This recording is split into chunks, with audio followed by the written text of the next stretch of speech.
and respect to their continuing culture and the contribution they make to the life of this city and this region. The operation of this forum is in accordance with the city's adopted public agenda briefing forum policy and procedure and is governed by the provision of the Local Government Act Standing Orders and City of Kalamunda Code of Conduct. This agenda briefing forum provides the opportunity for elected members to be informed and seek additional information on matters prior to the presentation of these items to the next ordinary meeting of Council for consideration and decision. Members of the public who wish to ask a question or speak to an item will be asked to provide only the suburb in which they reside and not their full address. This is for security reasons. This meeting is live streamed and I would like to welcome those watching remotely. Okay, CEO, is there any apologies and leave of absence? Yes, through the Chair. Councillor Giardina is an apology tonight and I haven't got any leave of absences. Thank you. Any declarations of interest? Through the Chair, none received to date. Okay, I have one announcement by the member presiding without discussion, and I would like to refer to Councillor Stallard, please. Thank you. Through the Chair. On Tuesday the 19th of October at the Special Council meeting, I made a statement about the MRC's executive decision making. I would like to formally withdraw those comments and apologise to the MRC executive and others for any concerns that it may have caused. Thank you. Thank you, Councillor Stallard. Okay. All right, so we now move on to the first agenda item, and then we will go to public question time and public statement time after those agenda items, and it's the revocation of local planning policy number 14, car parking, and that will be presented by Andrew Falatut, the Manager of Approval Services.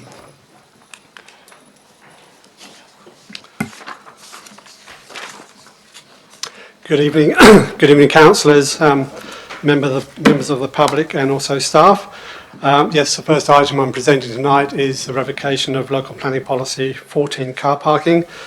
The purpose of the presentation has two parts. The first being to consider revoking the planning policy, and secondly, the second part is to consider amending the delegation from the CEO relating to planning matters to provide for delegation for a 50% reduction in the car parking as approved by the Manager of Approvals and the Director of Development Services.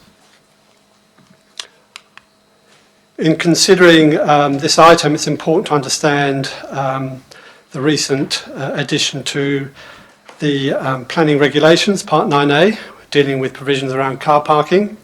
This was added to the regulations in July 1, 2020. Covers a number of provisions, principally parking exemptions. It allows for obviously a variation to parking requirements or standards, and also an ability to waive certain parking requirements as well. In addition, it provides consistency across local governments on a range of matters. These include parking variations, waiving the provision of car parking, cash and parking, and shared parking arrangements. It's important to understand with the planning regulations, they have the same effect as though they're to be read as though they're being part of the local planning scheme 3. So in considering obviously Part 9A and comparing that to the current policy, you can see there's a table to the right that details a number of topics and elements that the policy covers, and also the Part 9A covers as well. The policy itself is quite narrow in its focus. It really just covers off on providing guidance to the city and also to applicants regarding when dispensation for parking is sought. So to some extent they do overlap, but as I say, the planning regs or the Part 9As are far more extensive in terms of the provisions that it provides. So if you look at the table, you've got the Kalamunda policy in Part 9A. If you look at the various topics, it talks to variations to minimum parking requirements, both the policy and the regulations cover that. Provides for criteria to consider a variation, both the policy and the Part 9A cover that. Where there's obviously variations are in the matters of exemptions to meeting parking requirements, details around cash in lieu of parking, details around shared parking requirements, and details around parking plan requirements. So clearly Part 9A is more detailed in terms of the guidance that it offers. And because Part 9A is far more comprehensive, the policy itself is considered to be superfluous. So moving on to Part 2, which is the proposal to amend the CEO delegation PLN1 planning matters to provide for that 50% variation. The policy as it stands at the moment states under Part E is that a reduction in parking will only be determined by council and not under delegation by staff. It's important to understand that Part 9A doesn't actually deal with delegation. So currently as things stand at the moment, we do have, under the COVID state of emergency, in order to streamline the planning process, we do have up to a 30% variation, enabling staff to deal with variations to parking standards, I say up to that 30%.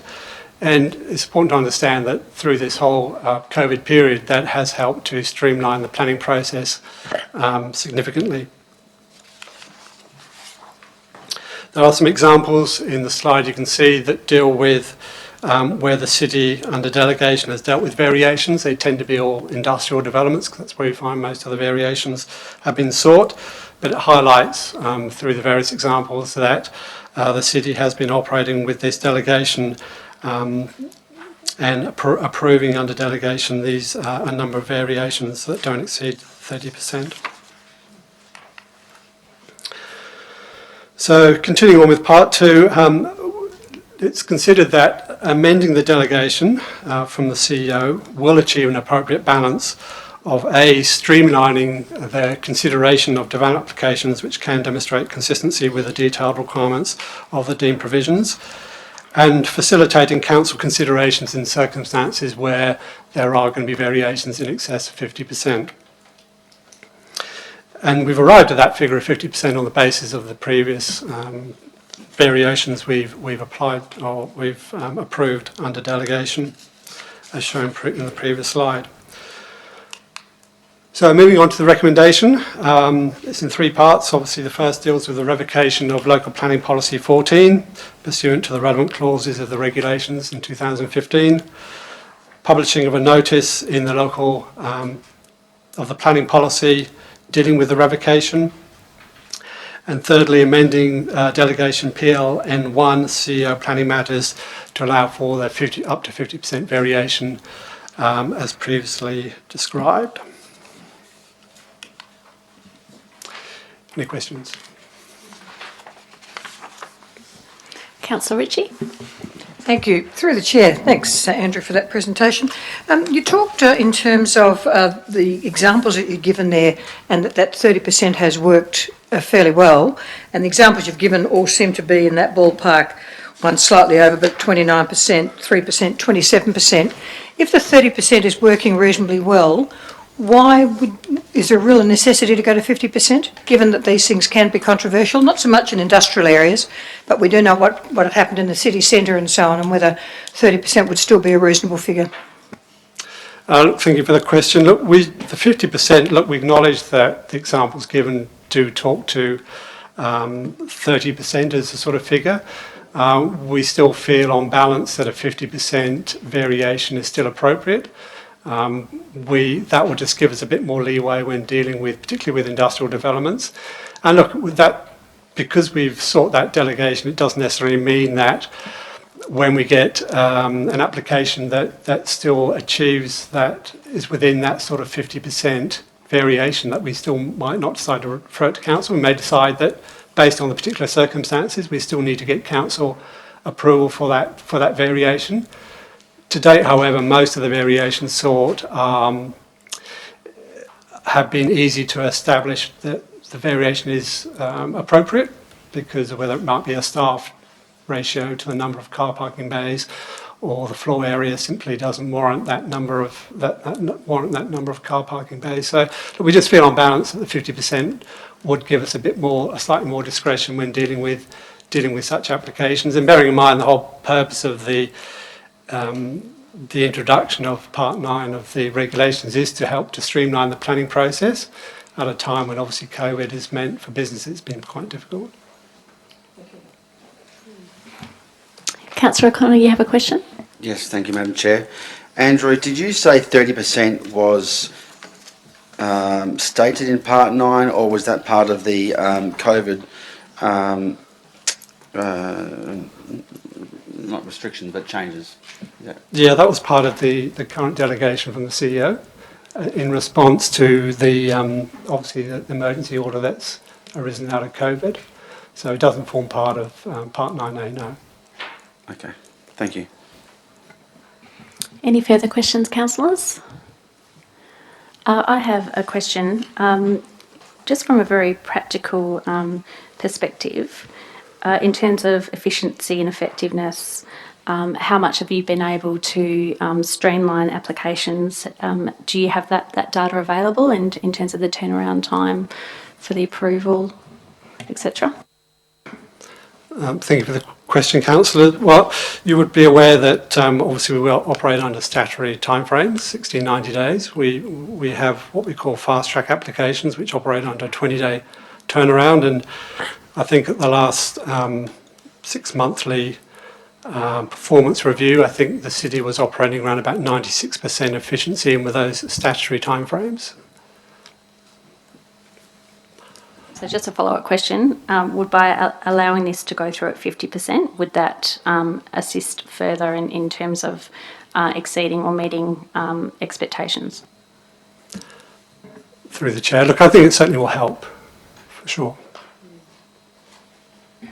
All right, thank you. If there's no further questions, no questions from the public on that matter, I'd now like to move on to 10.1.2, and Andrew Falatap will also be speaking on this matter. Thank you, Chair. So the next item is item 10.1.2, dealing with Lot 500, number 32, Gable Road, Wattle Grove, proposed scheme amendment 107. Some background to the amendment. The site is zoned special use 20 under LPS 3. This is a result of Amendment 57, which was gazetted in September 2017, which allowed for the development of an integrated aged care facility on the site. One of the conditions of the amendment was a requirement for a local development plan outlining how the site may be developed, which was approved by the city in June 2019.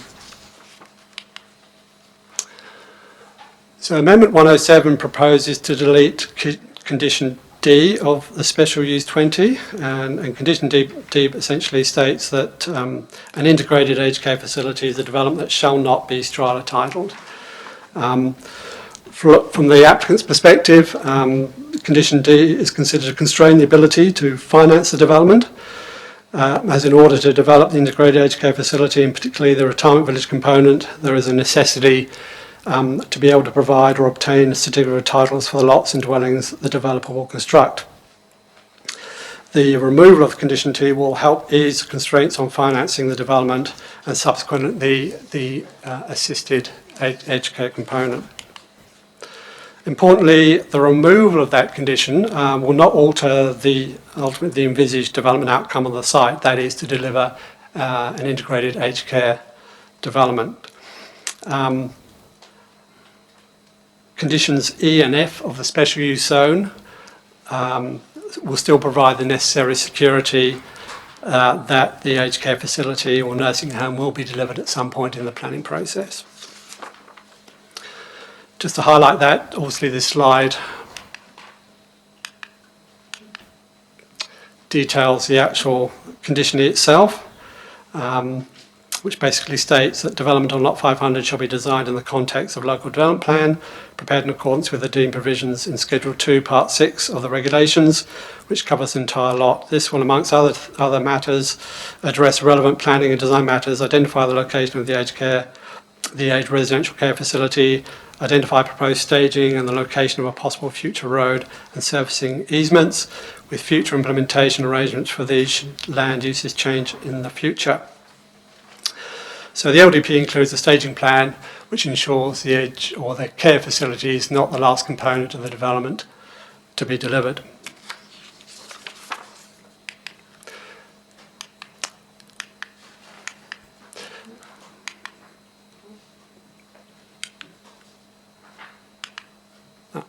So condition F basically states that not more than 70% of the aged or dependent persons' dwellings allowed for by the approved LDP shall be developed on Lot 500 until the development of the aged residential care facility or nursing home component has been constructed to practical completion.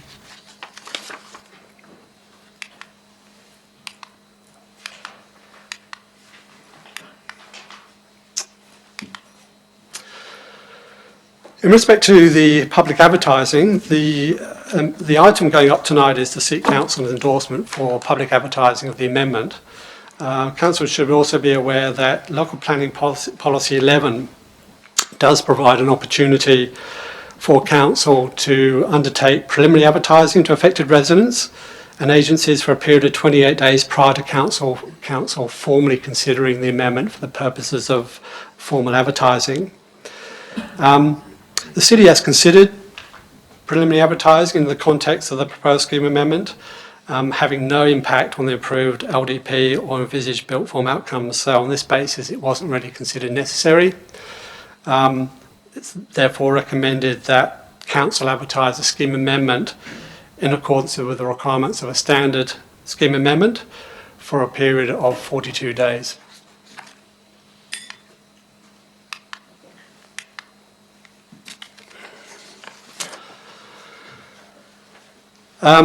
So the recommendation is three parts. One is to adopt the Amendment 107 in accordance with Attachment 1 pursuant to Section 75 of the Planning Regulations for the purpose of public advertising. Advertise the scheme amendment for 107 for a period of 42 days as a standard amendment. And that will include public notification of planning proposals in accordance with Section 81 and 82 of the Planning and Development Act. And thirdly, pursuant to Regulation 34 of the Planning and Development Regulations, consider Amendment 107 to be a standard scheme amendment for the following reasons. One, the amendment is consistent with the objective of the Special Use Zone 20 to achieve the development and operation of an integrated aged care facility that is designed to allow ageing in place. Two, the amendment is consistent with the City's local planning strategy 2013, with the strategy being to provide housing for ageing population. Thirdly, the amendment is consistent with the local development plan that has been approved for the site. And finally, the amendment makes no change of the further environmental, social, economic or governance impacts of the land use on the site and surrounding land. Any Okay, questions? thank you, Manager. I'd now like to go to questions, to public question time, and I would request that Bev Dornan step up to ask her question, please.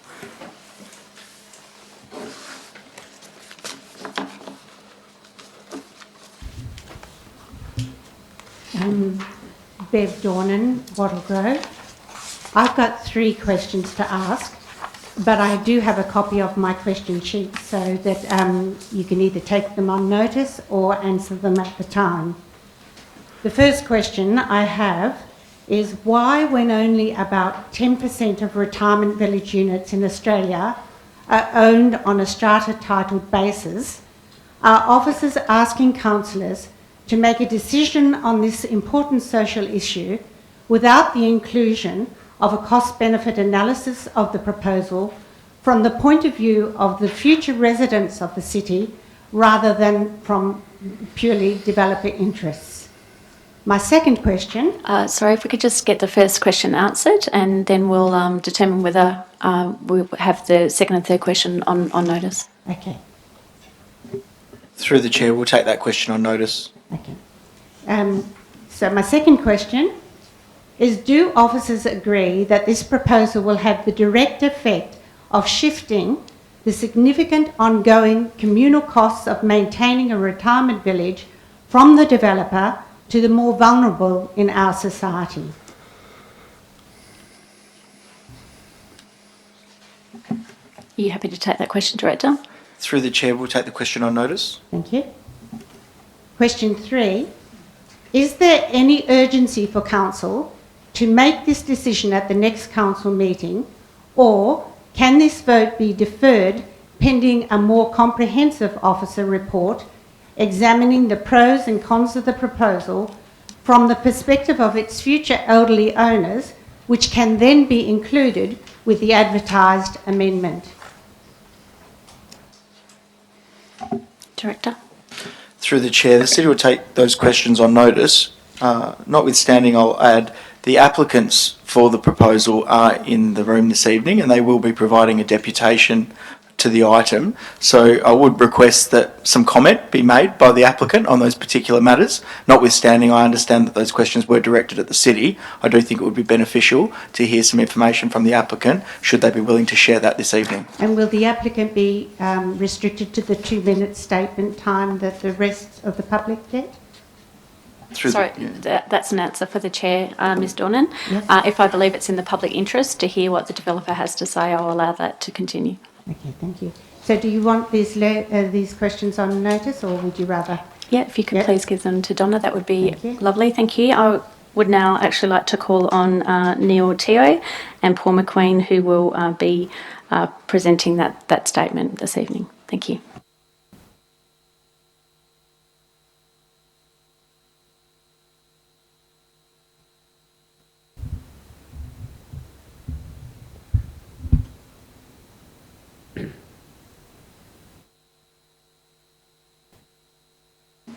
Yeah, if you're ready to present. Thank you. Yes. Good evening, Madam Chair and members of the Council.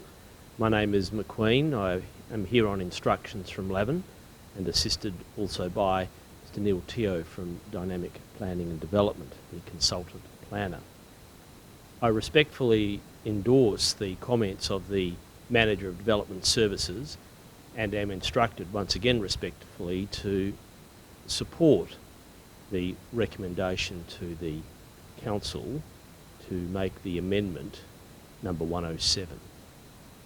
As has been outlined, the key point that I wish to make, and in part, Madam Chair and members of the Council, that addresses the questions that have been asked, there is no fundamental change. In fact, there is no change to this development associated with the proposed amendment. The footprint remains the same. The number of dwelling units remains the same. The integration of the independent living units with the nursing home remains the same. Very respectfully, contrary to the concern which I respect that's been raised, this facilitates an opportunity for those that need this type of accommodation to acquire it by obtaining finance to secure it. This isn't just about the developer, it's about those that want to purchase, because financial institutions are reluctant to advance funds to purchasers without the security of a title to underpin any loan. The amendment itself is simple, although in legal terms it's standard. It's not complex, it's not basic, it's standard. The controls that have been put in place to ensure that the nursing home component is constructed remain in place. Mr Andrew Fowler-Tutt has mentioned the LDP, and we are in conformity with the LDP. In terms of the obligation not to construct more than 70% of the independent living units before the commencement of the nursing home, that control remains in place. The only thing which is changing is Condition D, which would otherwise prevent a number of people from being able to purchase the units and frees up the opportunity to obtain finance. In terms of the legal market and the commercial market, there's at least one other example of this type of approach at El Cabello Blanco in the Shire of Northern. Finally, I observe respectfully that in the report it's noted, and I've been involved with this project since the inception of it more than a decade ago, there's a critical need in terms of public interest and community benefit. There's a critical need for this type of facility within the Shire of Kalamunda. The report expressly notes it. We're very keen to advance it, and I'd respectfully ask you, when the appropriate time comes, to endorse the recommendation, commence the advertising process, and hopefully ultimately make the amendment to facilitate the progression of the project. I hope that assists, and I'm available, as is Mr Teo, to answer any questions this evening. I'll just request that you remain there while I put questions out for councillors, if councillors have any questions. Councillor Ritchie. And look, it may be covered somewhere, I just can't see it. If these units are green titled, can I sell them to anyone? Strata title. Strata title. Can I sell them to anyone? Subject to the restrictions around the nature of the premises, yes. So there is no age, so a 21-year-old could buy it, or are we talking over 55s? Because the idea is that it's housing for, it's meant to be for as a retirement area. It's the latter. So they're designed, and the system operates on the basis that we get opportunities to sell to people that require that type of care or that facility. Whilst it might be theoretically possible, I cannot see a situation in which a 21-year-old will buy it. Mr Teo might be able to assist with that. Thank you for the question. I think the scheme provisions that exist at the moment in the zoning, they're retained, and it's limited to over 55. So the question is, can't be sold to anyone over 55. Okay, so if in my will I left it to my child and they were under 55 and I had passed away, could they go into the unit? By virtue of the scheme provisions that exist, which we're not proposing to change, the answer is no, but that's the wait till they become to 55. The reason I gave the answer I did, and respectfully Mr Teo is entirely correct, is I have an elderly mother. It's possible for me to buy a unit legally for my elderly mother, but my elderly mother would need to live in the unit, not me, although I'm slightly older than 21, as you can probably observe. I'm going to open it up to other councillors for questions. Any other councillors have any further questions? Councillor O'Connor. Thank you, Madam Chair. So understanding the reason why this condition was put in the first place was to see the construction and the delivery of a nursing home component on site. Have you put any thought to, whilst removing this condition, any suggestions for an addition to sort of allay the fears that drove the original condition in the first place? For example, the condition, the 70% completion condition, talks about until it's at a practical completion. Have you thought about milestone conditions rather than so at 50%, for example? Through the Chair, thank you, Councillor, for the question. As I indicated during my presentation, I've been involved since the inception of the project. My view was, and very respectfully remains, the same as the view of the officers, which is E and F are very adequate protections. Historically, D was imposed right at the end of the process. It doesn't really offer anything, in my view, which the other two conditions do not. In other words, it was put on at a time in history where it thought it added an extra level of protection. My view is it doesn't give you anything extra. That's what the officers have said. I agree with them. And the protection that is afforded by E and F is a strong one, and it isn't diluted by reference to removal of D. Okay, Councillor Thomas.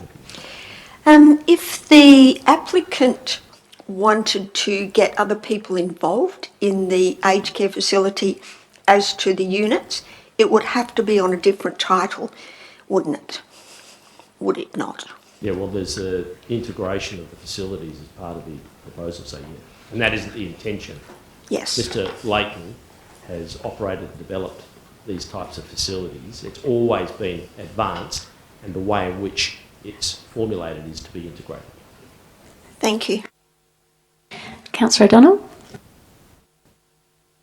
Thank you.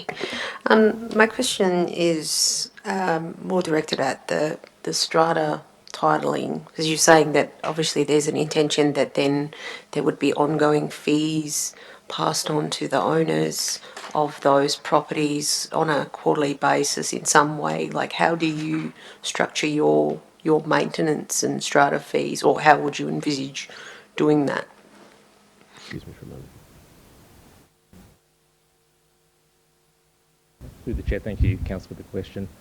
The existence or the allowance of a strata tiling of this development, in terms of the independent living units, in terms of fees, that wouldn't differ if there was no strata tiling either. There is a necessity to ensure that, I guess, that all occupants of the independent living units have common property facilities which are maintained and developed through the course of time. So there would be a necessity in any event to have some sort of scheme to ensure that the development's maintained and dealt with to a high standard.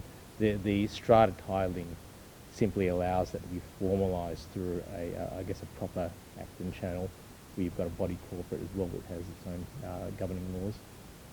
Just to reinforce that point, to allay any concerns, this isn't designed to try and charge people more. It's all about the legal tenure and the ability to obtain the finance.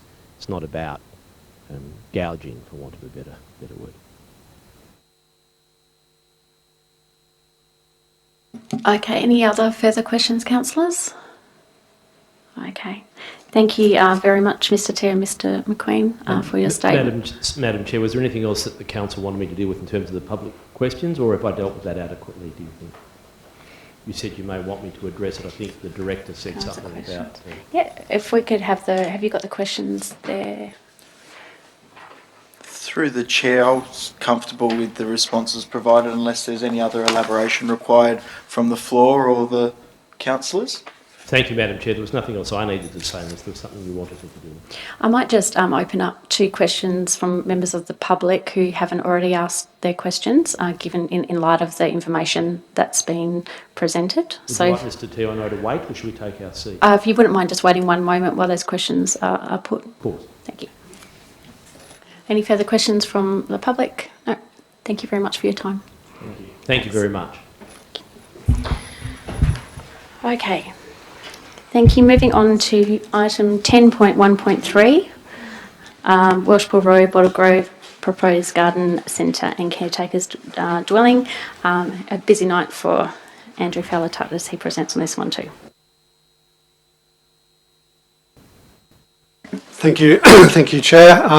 My final item tonight is item 10.1.3, proposed garden centre and caretakers dwelling, Lot 150, 720 Welshpool Road, Wattle Grove. So just some background information. The site is zoned rural composite under the provisions of Local Planning Scheme number 3.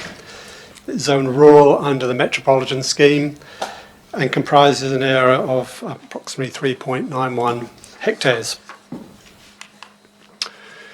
The area surrounding the subject site is characterised by a mix of semi-rural lifestyle and commercial land uses. The property contains a number of existing buildings and a dwelling. And the area typically is characterised by a mix of semi-rural lifestyle and commercial land uses. Those commercial land uses include existing garden centres, kennels, and the like, as well as obviously lifestyle properties. The property contains an existing crossover to Welshpool Road East. Welshpool Road East under the MRS is what we call another regional road, or a blue road, and comes under the care and control of Department of Planning, Lands and Heritage. And they are the responsible authority for that road. The site plan is indicated in this slide. Just give some context to, my apologies. So you can see on the top left-hand corner, there's Yulebrook, which the applicant proposes to rehabilitate for the purposes of this application. You can see there's an existing dwelling which is going to become the caretaker's dwelling. There's some existing stables which will be repurposed for the display of the goods as part of the garden centre. You've got some areas to the rear for some open bin storage areas. To the front, you can see you've got the proposed access arrangement onto Walshpool Road East, as well as some modifications to the existing median on Walshpool Road East. There's a left-hand slip lane, allowing for left-hand vehicle movements onto the site from Walshpool Road East, heading east along Walshpool, and you've got a drainage basin in the top left-hand corner there.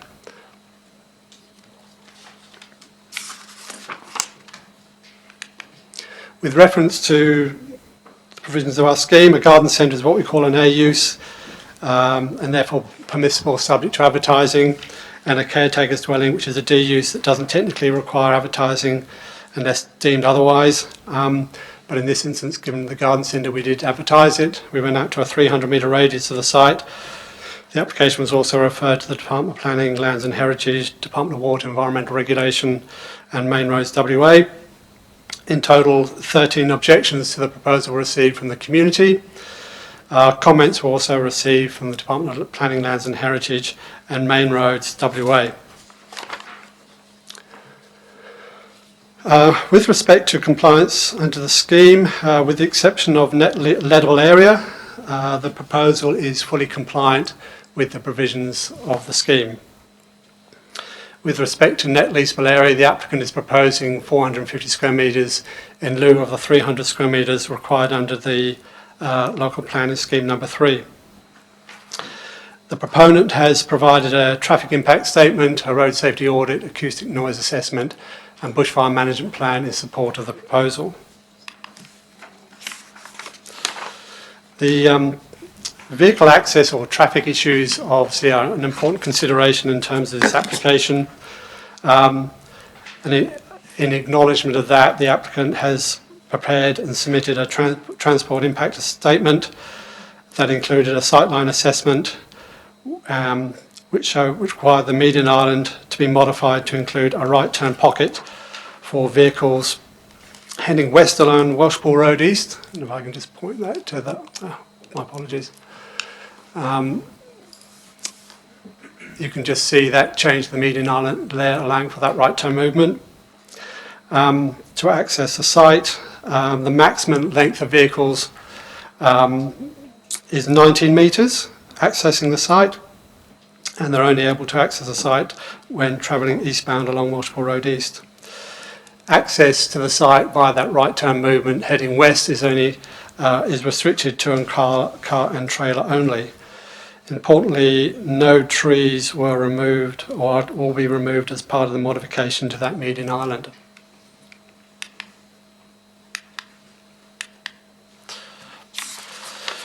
With respect to the submissions received, these have been summarised essentially as traffic and safety concerns. In that regard, the officer comment notes that the median island will be modified to include that right turning pocket to allow for safe access to the site. The next concern related to the land use permissibility, allowing commercial uses within a rural area. The officer response is that the proposal is consistent with the objectives of the Rural Composite Zone, which allows for a number of commercial land uses to be considered within this zone. The third concern raised related to environmental concerns impacting or the impact on the local biodiversity as a result of clearing of native vegetation. With the proposal, there was no clearing proposed, and the applicant is prepared to undertake some rehabilitation of Yule Brook.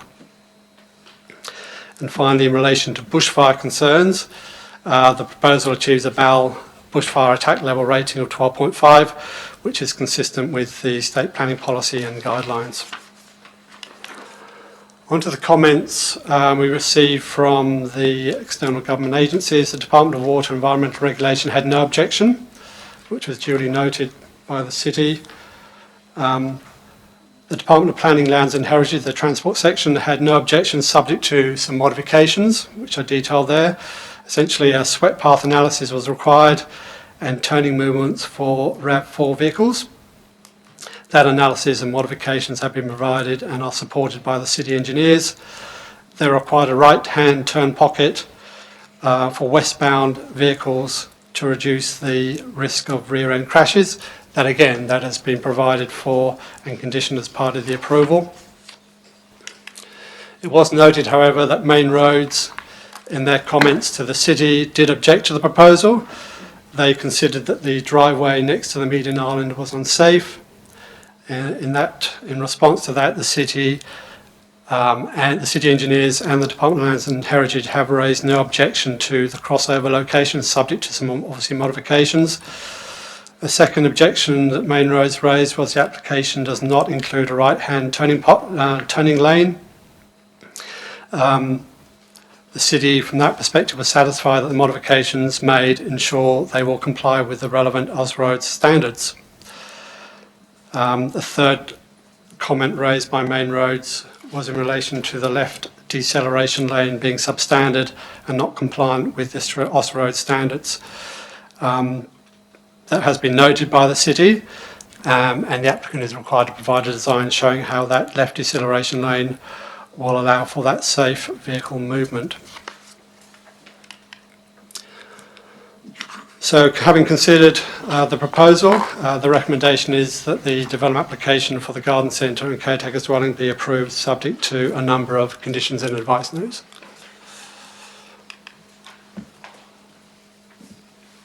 Any questions?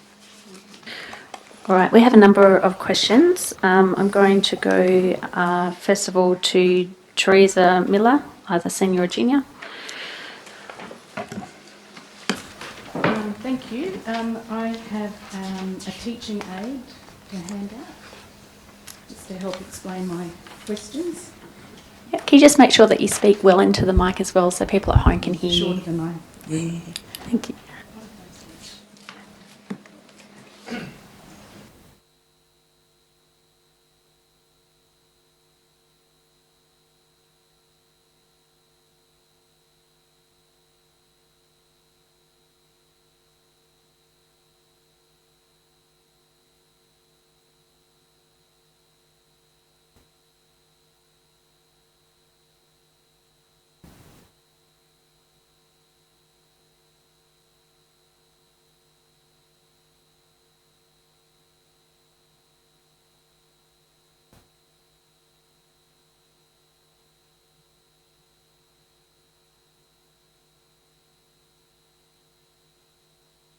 Would you like to ask your question while they're being handed around?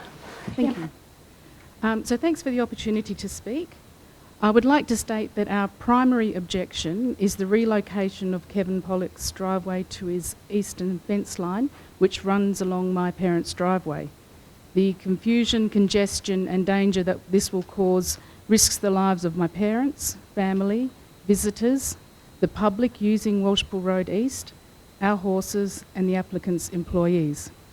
I have 4 questions, and if you can look at the diagram, it's on both sides, so you've got the big picture. The reason I supplied this is because looking at the applicant's pictures, that my parents' driveway is obscured.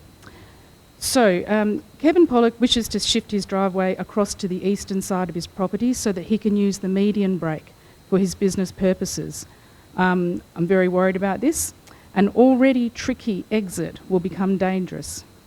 So if you look at the situation, turning right into the properties at point A, so heading down from Kalamunda, turning right at the median break, there is the officer report on page 26 states that the new right turn deceleration lane in the median break heading west is called a pocket and is designed to be 23 metres, which will accommodate a single car and trailer combination only.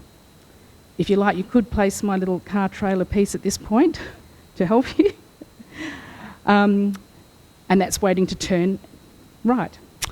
However, the government's Ausroads AGRD Part 4A unsignalised and signalised intersections states that on an 80 km/h signposted road, it would require a 125 metre long right turn deceleration lane. Our parents, trying to turn into their property, would have nowhere safe to queue behind this car and trailer and will be stranded, stationary, out on an 80-kilometre-an-hour bend. My question, why is the City of Kalamunda accepting a 90% reduction of that standard as safe? Just wait for the Director to be seated. Director, did you want to take that question or to the Manager? Through the Chair, I would defer to the Director Asset Services. Thank you. Through the Chair, I think the pertinent point was intersection treatment, not crossover treatments. However, we will take the question on notice and provide further advice before the Council report. I just note that there are quite a number of other people who wish to ask questions. So I might go to Teresa Miller Senior, and then I'll come back to you once the other questions have been asked by other residents, please.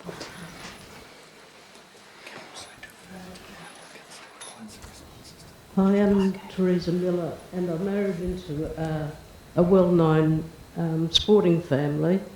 And 60 years ago, my husband, who on the back of winning trotting and Easter Cups, sought a level block to put a trotting track. And we were willing to sacrifice an outer property that didn't have sewerage, water, phone. We were prepared to sacrifice to have this lifestyle, and so we've raised 8 children, and in that time we've successfully raced horses, stood a stallion to outside mares.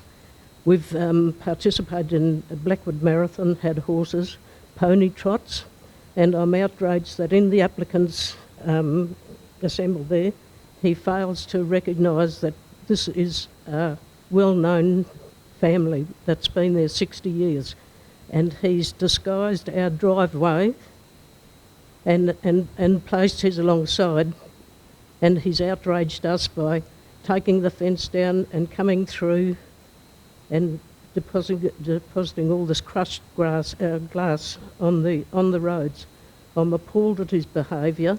He is an amiable, enchanting fellow to deal with, but it belies a very sneaky. Sorry, I just need to warn you. Sorry, that you're probably going to territory that you may not wish to, given that you're making a public statement against your neighbour. When actually, I would request that you ask a question. It's the danger of the driveway coming out like that, like my daughter's described. Thank you. Okay, I'm now going to go to James Miller, who wishes to ask a question, please. Thank you very much. It's noted that the pocket, right-hand turn pocket into the proposed driveway was initially requested, then subsequently withdrawn and replaced with a restriction that only large vehicles with a trailer can access. I would like to ask, once the opportunity exists for this proposed driveway to be accessed by this right-hand turn pocket, then how are large vehicles, regardless of their size, how will they be restricted from making the opportunity to utilise that right-hand turn rather than drive miles to find a way to head back east, assuming that they're westward bound? In brief, how does the Council propose to regulate, monitor and enforce the applicant's proposal restrictions on the use of the right-hand turn pocket? Thank you for your question. I'll refer that to the Director of Assets, please. Thank you for the question, and thank you through the Chair. We would undertake through Main Roads approval of lines and signs to have a length restriction signage posted on the entry to the pocket. I do have one follow-up question. I'll allow it, thank you. Oh, sorry.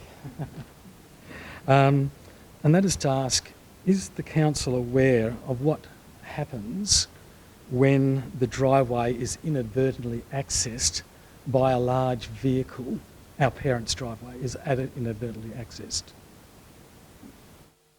Sorry, through the chair, I don't understand the question, but would you I've mind put it in writing and we can actually Look, look I'll at it? provide an answer, or an explanation, a further explanation. The driveway, hemmed by trees, and there is no room to turn around whatsoever. Drivers who have in the past inadvertently entered have had to reverse out using mirrors with no sight lines. As it most recently happened in 2015, when Mr. Pollock's vehicle inadvertently entered. It caused traffic to back up past Lewis Road, up Crystal Brook Road, and almost to Roe Highway before it was cleared. So I was wanting to know if the council was aware of the inability of these vehicles to actually navigate their way out of my parents' driveway if they were to enter. Thank you. Through the chair, we note your observations. Thank you, Mr. Miller. I'd now like to ask Amelia Miller to put her questions forward, please.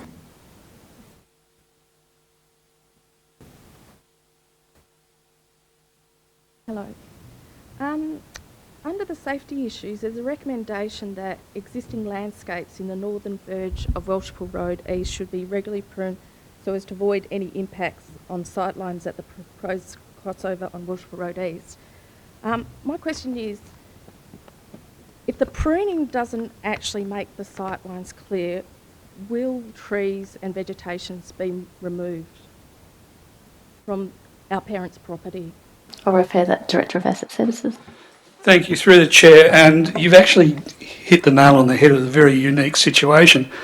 Whilst this section of Welshpool Road East is a blue road which falls under the auspices of Main Roads Western Australia for care and control, it's one of the few, if any, further roads in the Perth network that the verges actually fall into the city's control of managing a site of the verge management and verges. So if there are issues with sightlines for trees, our first attempt, of course, is pruning where possible to try and preserve the tree, but achieve the sightline distances.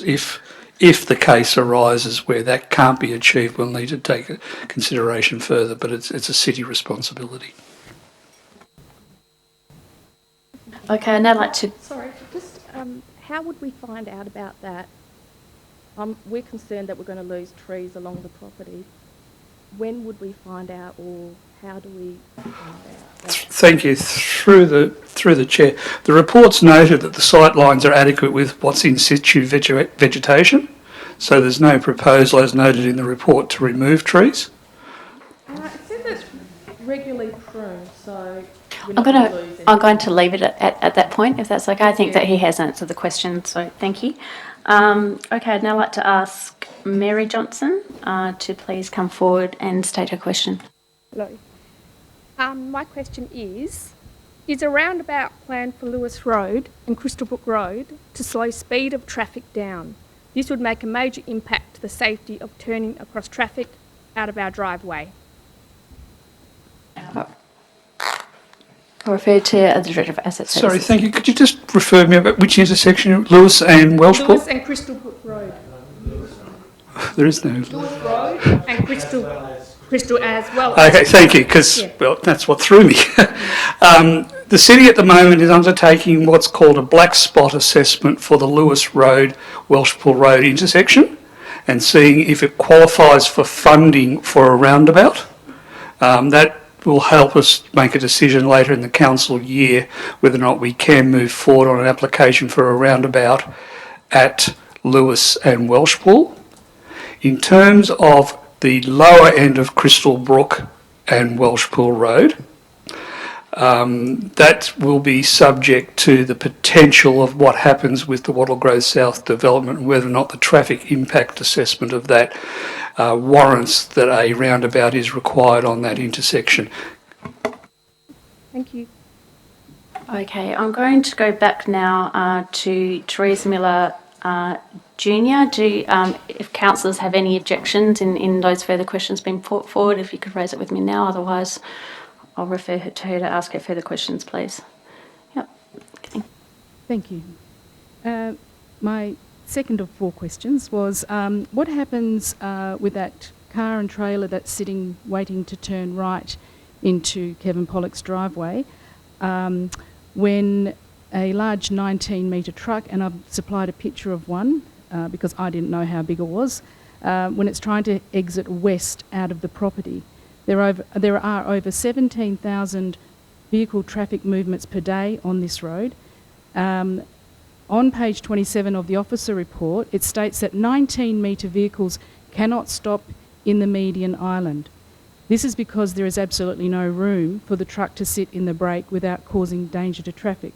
My question would be, how can a slowly moving truck turn right across 4 lanes and a median brake in a 17,000 vehicle movement per day traffic without stopping?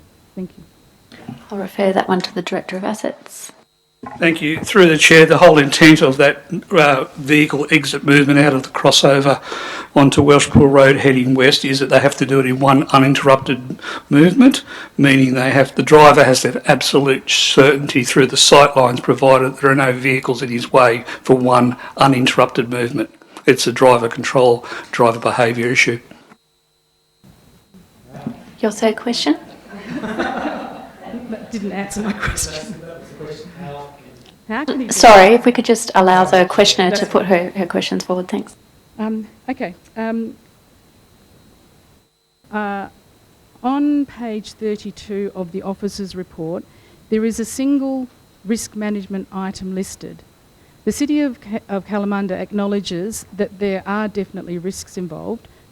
Please note the restrictions on the 19-metre vehicle length movements. My question is, if a risk assessment has been conducted on the safety of relocating Kevin Pollock's driveway, A, why hasn't the City of Kalamunda included this in the risk management table? And B, who could be liable in the event of a fatality or serious injury due to approval of this DA? I'll refer that to the Director of Planning. Through the Chair, thank you for your feedback. We'll take that on board, and a review of the report may occur between the public agenda briefing and the OCM. Final question? Yes. Thank you for your patience. The question comes back to the basis of why we're all here tonight, which is how will our parents safely right exit out of their property with a horse float at the same time as other traffic's moving, including that car and trailer, including a large truck? Please walk us through the situation. Thank you. Same situation. Yeah, I'll refer it to the Director of Asset Services. Thank you for the question. Obviously, it's an issue of vehicles leaving crossovers, which is a driver behaviour issue rather than anything that can be regulated through signage or any other measures. If drivers, so you're talking the situation when there are a vehicle wanting to leave your property and a vehicle wanting to leave the property next door at the same time. As well as a car turning right. Yeah, so as I said, it's the drivers leaving the crossovers have the responsibility for care.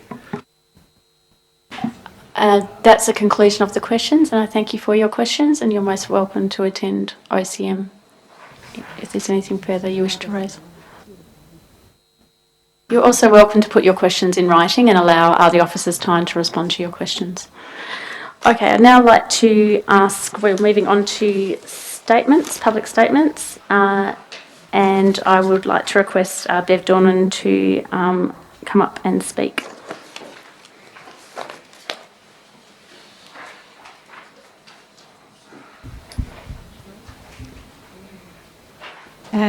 Firstly, I would like to congratulate new councillors on their election. I was present to witness all councillors solemnly make a declaration of office in which they stated that they clearly understood. Sorry, how is this related to item 10.1.3, Ms. Dornan? It is, if you let me go on, I will draw the connections. So, sorry, you've made me miss my place here. So I was present to witness all new councillors solemnly make a declaration of office in which they stated that they clearly understood that it was their legal responsibility to fairly represent the view of the community in all decision-making forums. It is important for new councillors to be aware from the outset that it is not uncommon for city Sorry, officers... I'm still not aware of how this relates to 10.1.3. I'm going to ask that you get to the point, otherwise I'll have to request... I'm pointing out that there is often a disconnect between officer recommendation and councillor duty to support the community view. So it is connected, and I don't appreciate the harassment that's occurring from the chair. I dispute any kind of harassment. The issue that we are discussing is 10.1.3. No, and I'm getting to that, and I'm drawing the connection. Okay, thank you. Thank you. As I said, it is important for new councillors to be aware from the outset that it is not uncommon for city officers to prepare reports and make recommendations to councillors, which essentially requires councillors to choose between supporting the city admin directions or supporting the canvassed known community view.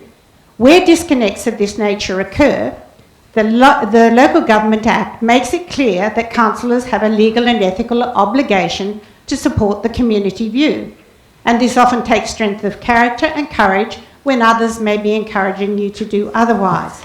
Agenda item 10.1. It is actually point of order now, so I'm actually going to ask that you come to the point. I'm at the point now. Okay, because I just want to make it clear, Ms Dornan, no councillor is making a decision tonight. No new councillor has made a decision tonight. Tonight we're here to hear from the public, to hear their concerns. I must say that I have taken their concerns on board, as has every other councillor within this room. There have been valid concerns to be raised, and to have you present a statement which would indicate otherwise when we're not even at the point of a decision, I find to be a point of order, and I do take issue with that, and I would appreciate you getting it back onto the agenda item, please. I'm right on that agenda item now.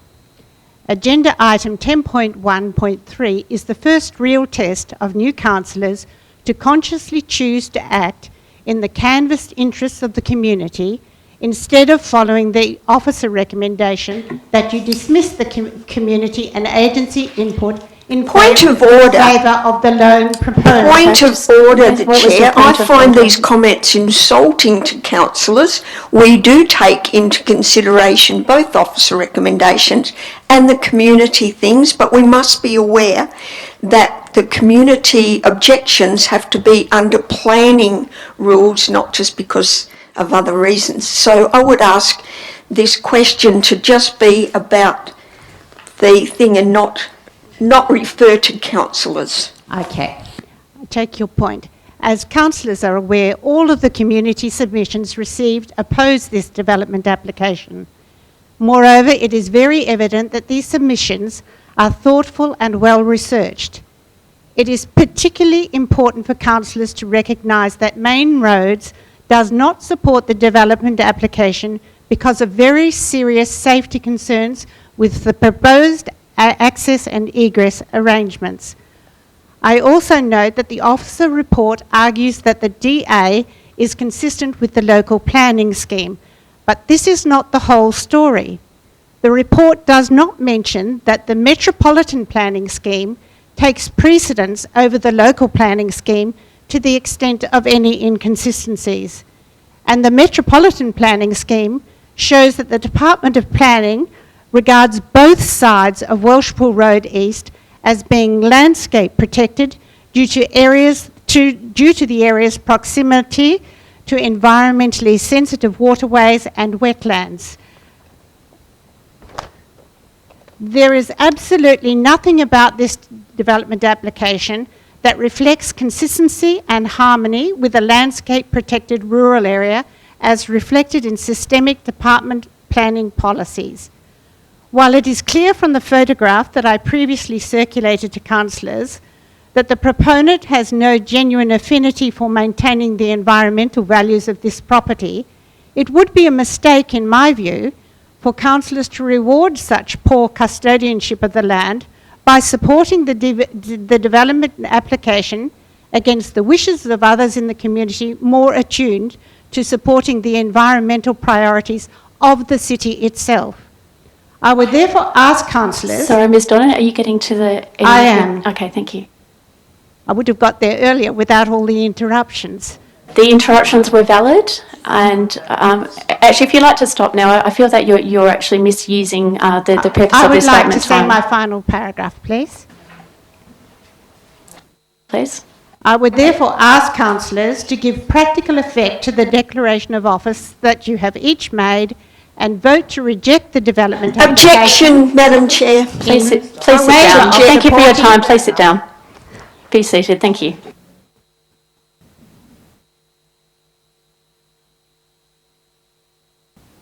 Okay. I'd now like to ask David Marirana. Apologies, I've said your name incorrectly, which I'm sure I have. And is it Harley? Are you from Harley Dykstra? Is that correct? Yep. If you could respond to some of the concerns and the questions that have been put forward to you this evening, that would also be appreciated.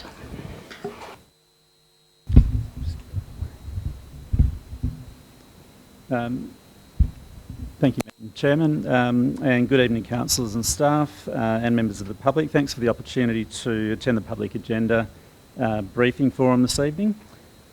My name is David Mayorana from Harley Dykstra, and I act for the landowner in relation to the proposed garden centre at Lot 150, Welshpool Road East, Wattle Grove. I'm also joined by Mr Enzo Biagioni-Ferratis of Peritus Consulting, the project engineer, who is also available to respond to any questions of a more technical nature, should they arise, and obviously, as have been raised already by the members of the public. As noted in my brief written deputation request, our project team has worked very closely with the city's staff to respond to a range of planning, engineering, traffic, bushfire management, noise management, landscaping and other relevant operational matters during the course of the city's assessment of the application.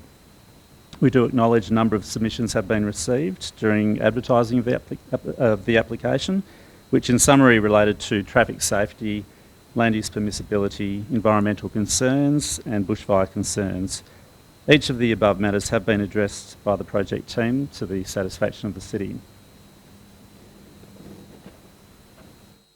Traffic safety considerations in particular have been subject to extensive investigation, including detailed engineering design of the proposed access arrangements, sightline assessment, and this work has also been supported by a transport impact statement and a road safety audit. Having reviewed the officer's report included in the agenda, we are satisfied with the recommendation to Council to approve the application at the appropriate time and are comfortable with the conditions of approval.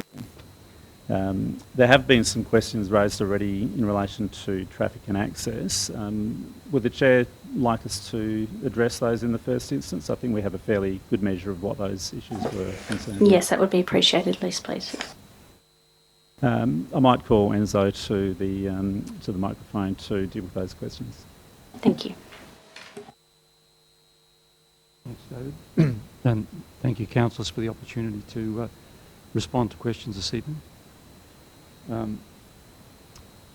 The questions that are being raised, I suppose, are all valid points in as much as there are concerns by the residents, and we don't take those lightly. We do take those into account when we review designs of all traffic and intersection issues. This is a crossover.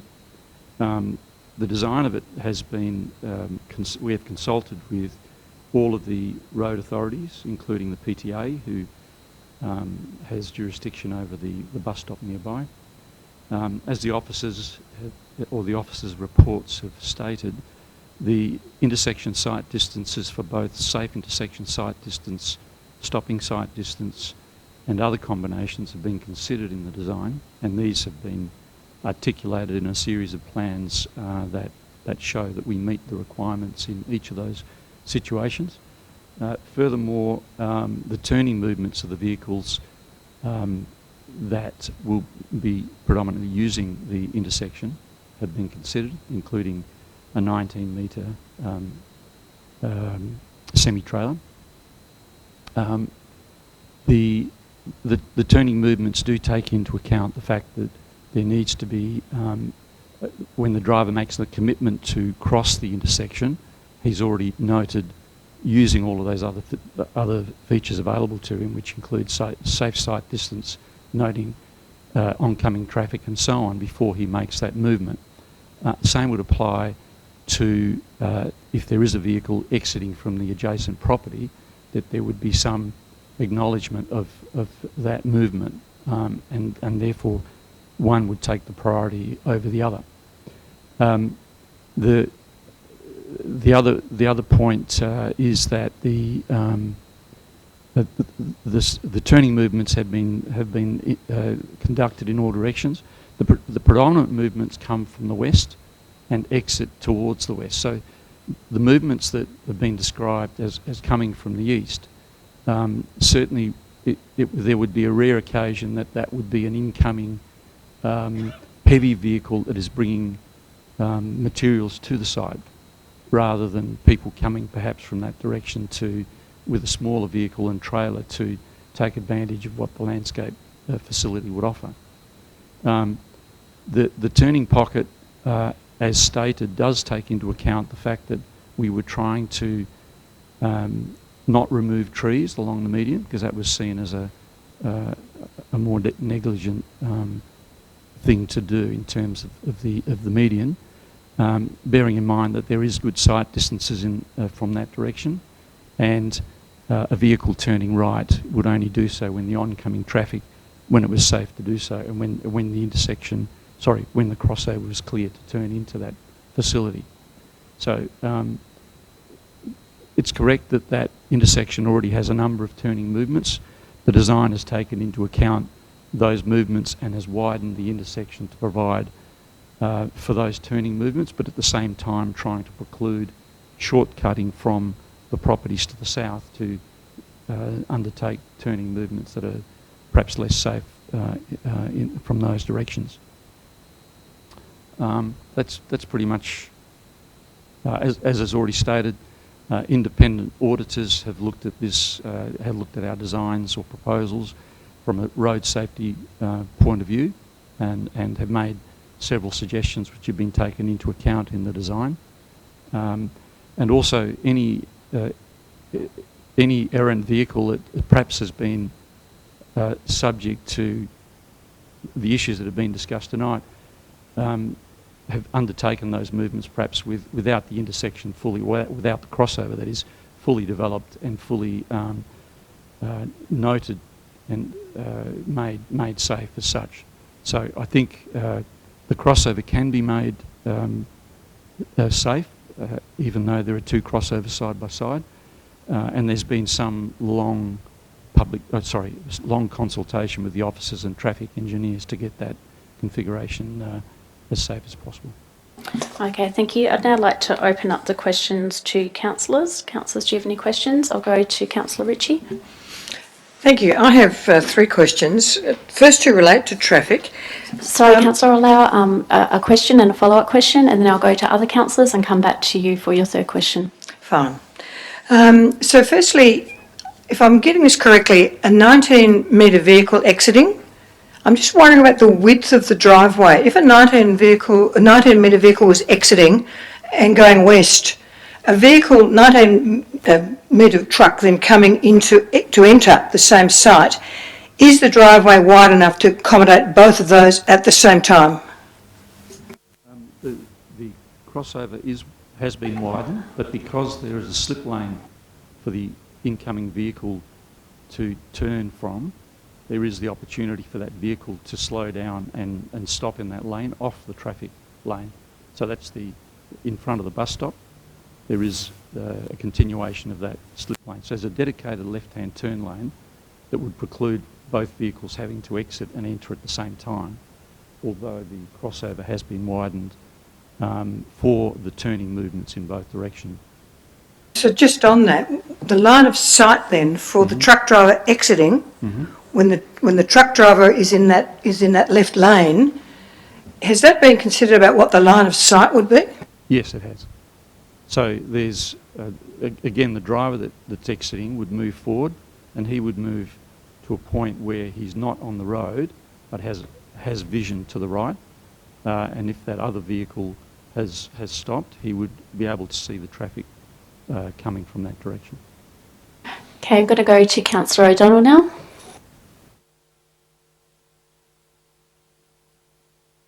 Okay, Councillor Ritchie. Thank you. I'm sure you're aware that a lot of cars coming through the Tonkin intersection choose to do a U-turn. Now, the majority turn at Boundary Road, but quite a significant number choose to U-turn at that that crossover as well. Do we have the numbers of vehicles that are doing that, and how is that likely to impact the traffic? No, we don't. We wouldn't have traffic counts for vehicles that do that turning movement specifically. They're more made for vehicles that use the road in each direction. So if a vehicle was to do that movement, it would obviously have to slow down itself to undertake that movement. It couldn't undertake that movement if a vehicle was turning out, so it would have to slow down itself. There is a slip lane in that respect for that right-hand movement into the other property. So it's quite an unlikely scenario where you would have vehicles in each direction trying to do the same movement. There would have to be some right of way, and that would happen naturally because the vehicles just can't all move across the same intersection at the same time. So I think, as the director mentioned, that its driver, it's certainly exiting the driveway. There's a decision that's made by the driver when it's safe to do so. I'll go to Councillor O'Cannon. Yeah, thank you, Madam Chair. I just want to know, what would be the time schedule looking at? Would you be delivering more in the morning at peak hour or in the evening at peak hour? Has that been taken into account? No. Sorry, if I could just get you to speak into the microphone. Thank you. The intersection geometry is independent of when the vehicles are using, but do take into account the fact that the traffic movements that would apply at those times. Normally, I would expect that whilst you can have people entering at all times of the day, at most occasions delivery of materials, etc., would occur fairly early in the day. But it's not to say that they wouldn't also, the majority of them anyway.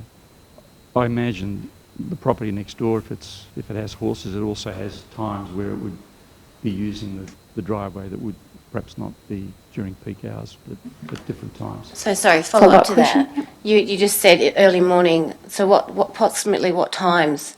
Because obviously there's traffic management that's been done. Yeah. That they've taken the data. I don't know what times of the day that data's been taken. So yeah, so when traffic studies are done, they take the peak hour times at both morning and evening, and they examine the traffic in those situations. So they don't differentiate between early or late or during the day. They take the peak and the worst case scenario, if you like, of those traffic movements. And for commercial vehicles. So when people quote vehicle numbers, yes, there is a mixture of traffic, but in terms of these intersection movements, they generally are related more to commercial vehicles, because if a commercial vehicle can do the turn, then obviously private vehicles are quite safe in doing the same turn. Would you like to expand on that? Yeah. Thank you. Through the Chair, may I aid councillors, in the attachments to this report is the transport impact statement, and page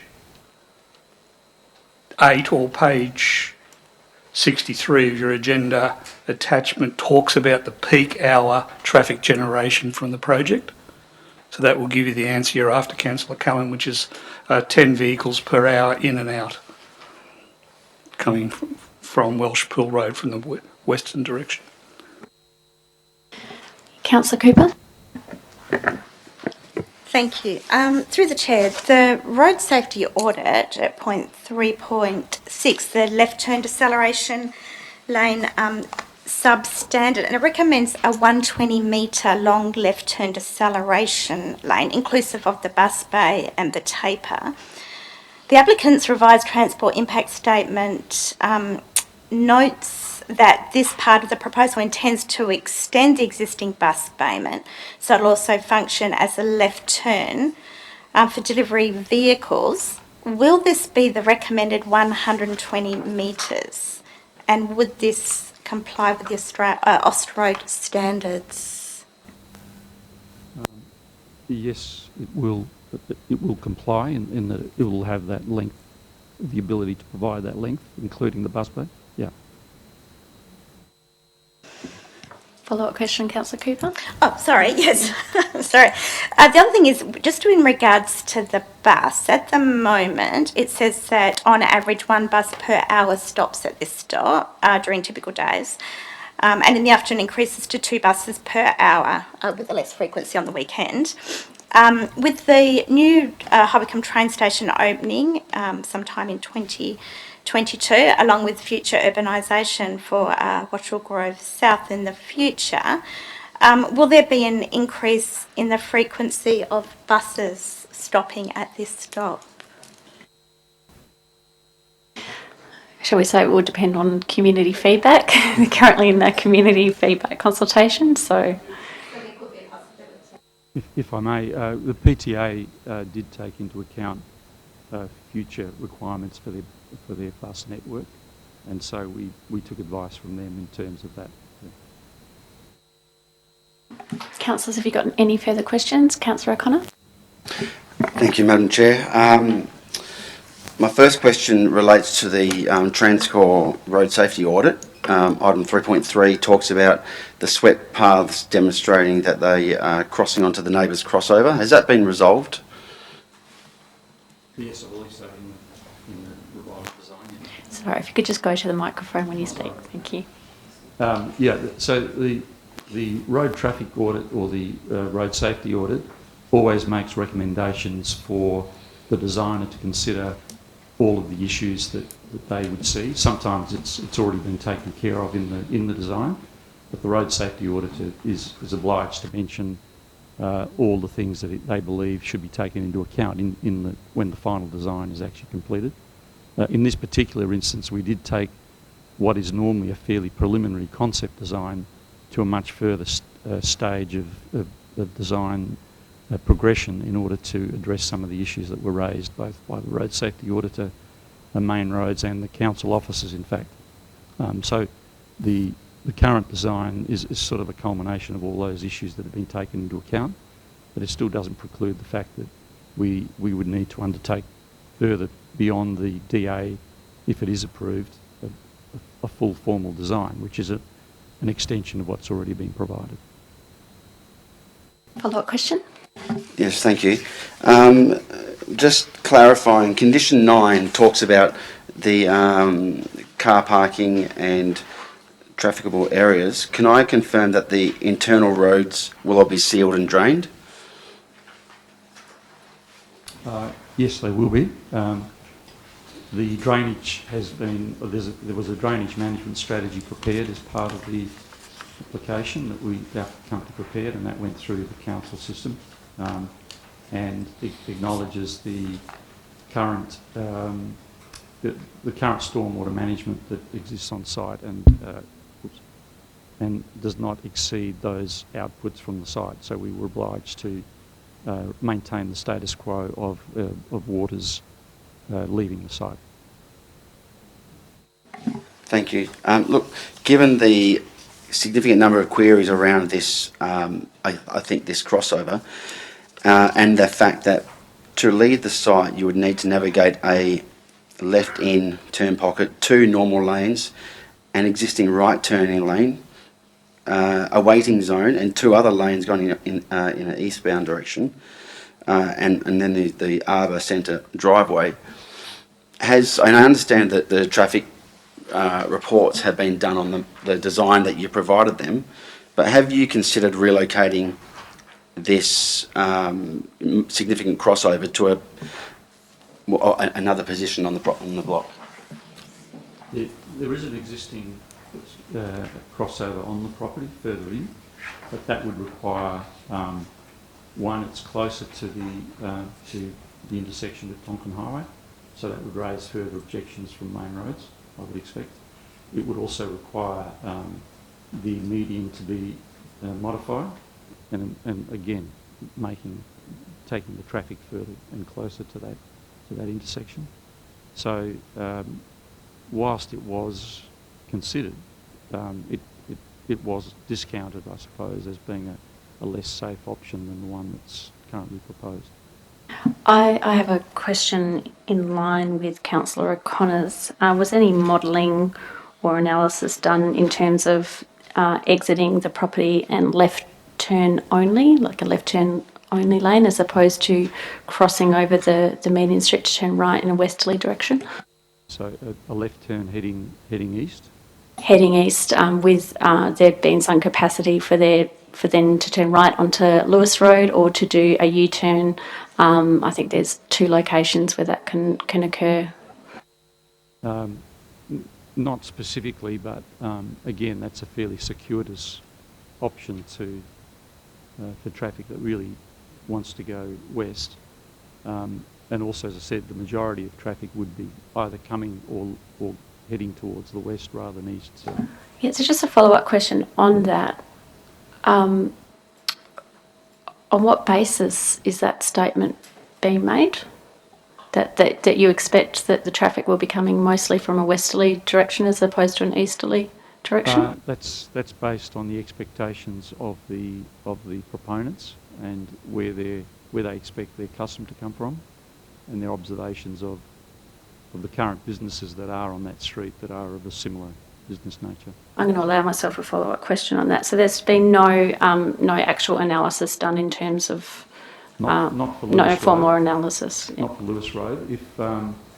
If there is a proposed roundabout on Crystal Brook Road, then that may be an option for a left turn movement that could use that intersection or that roundabout. But that doesn't exist now, so we couldn't contemplate that as a potential solution or option to consider. Thank you for taking on all of our questions. Final question from Councillor Ritchie. May I ask my third question now? I did go back to you before, but happy to come back to you again after Councillor O'Donnell. Thank you. My third question actually is related to the environmental facilities on the property. While I note that there is some mention of riparian vegetation being put along Yule Brook, I do not see any reference to effects on the groundwater, simply because of the very nature of the things that are being sold, particularly fertilisers and so on. The nutrient leakage into the groundwater, which will in fact head towards Yule Brook and therefore into the Brixton Street wetlands, has been any consideration of the groundwater leakage and the protection of nutrient leakage? So the majority, thank you, Councillor, for the question. The majority, Sorry, I'll get you to come closer to the... Yep. Sorry, the majority of the stormwater from the facilities that are using the landscape area, etc., apart from being sealed, direct all the stormwater into a stormwater basin at the front of the site when you look at the site plan. And that has nutrient stripping and bioretention capacities before it leaves the site. So we felt that along with the swales that collect the water to get to that point, would have a sufficient capacity to treat any nutrients that might be in the soil. But because the fertiliser is not being stored in an open fashion, I imagine the amount of leakage that comes out of those would be fairly minimal, and if it is captured in those swales, etc., that the bioretention facilities that are proposed there would more than adequately handle those. Follow-up question? Follow-up question, if I may. So would the intent be to do a before the facility is built, and therefore we have a baseline on which to judge that nutrient leakage? Because although the intent might not be to have things like fertilisers out in the open, nevertheless bags break, those things happen over time. And I come back to that Brixton Street wetlands, that's where it's heading, and that is a significant wetland, and I am very concerned about that. So is there a capacity, please, to do a baseline beforehand so that over time there can be a monitoring of whether there is leakage into that system? Yeah, again, the Yule Brook, which is situated at the very back of the property, there's only the local area around it that actually falls to Yule Brook. majority of the site falls towards the front. But notwithstanding that, David, I'm not sure if you wanted to say anything about the environmental issue there, but monitoring might well be a requirement before and after, as may be required. I don't know. It could be a condition of development. It could be a condition of DA. But as with other properties like this, as long as you're making provision for the capture of nutrient in facilities like a bioretention, it certainly is many times better than what's occurring now in a natural form, where there is no bioretention on the property. There's grass, there's, I suppose, a surface capture, if you like, with things like that. But this is a more formal approach with bioretention and proper wetland species that take up those nutrients. So in my experience, that's a much better treatment than letting it just, travel across natural pasture. In fact, in most cases, pastoral use of properties as a rural use, when their properties are developed in a more formal sense, actually reduce the nutrients that release into the stormwater. Also going to pass that question on to our Director of Development Services. Through the Chair, should Council be of a view to require pre-development monitoring and post-development monitoring, that could be included as a condition of development approval. That has been imposed as a condition on other developments where similar concerns were raised in the Hills area. Notwithstanding, Manager of Approval Services may have comment around some sort of monitoring that may be detailed as part of the development assessment that hasn't come to my mind, but notwithstanding, it could be imposed as a condition if not already covered. Yes, just agreeing really with the Director, I think could look at it through a condition of the approval. I do note, however, that the Department of Environmental Water Regulation didn't provide any comment in respect to the proposal. Just want to make that point.